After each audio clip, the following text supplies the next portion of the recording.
Bakit important ang fragrance na dito sa everyday? Sa akin sobrang importante ng pabango kasi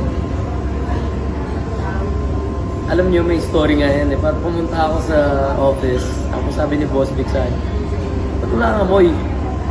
Tapos parang binigyan po pabango ni Kuya Warren, isa sa RM. Magpabango nga, wala kang amoy, binigyan. Kasi dati po hindi talaga ako nag-perfume masyado.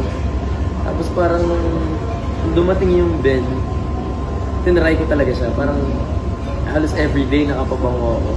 Tapos parang sobrang daming tao na nagtatanong, ano pabango mo? Ano pabango mo? Secret, tabangan nyo. Diba? Yun po.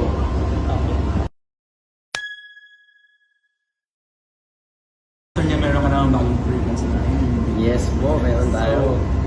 Anong feeling na ma-release na siya?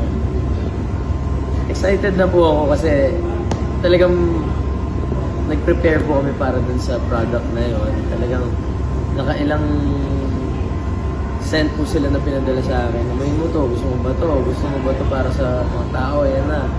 Sabi ko, nakailan po siguro ayaw. Sabi ko, ayoko yan. Tapos hanggang sa nakita ko po yung perfect scent para sa bin. Tapos nagsisend din po sila sa akin ng bottles.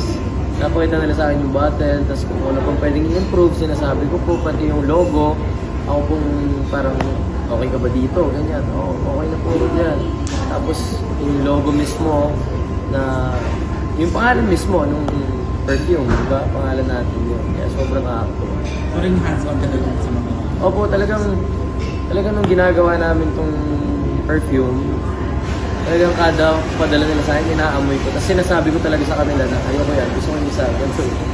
Hindi pa ako nahiya. Ganun, kumbaga. Para perfect talaga yung perfume.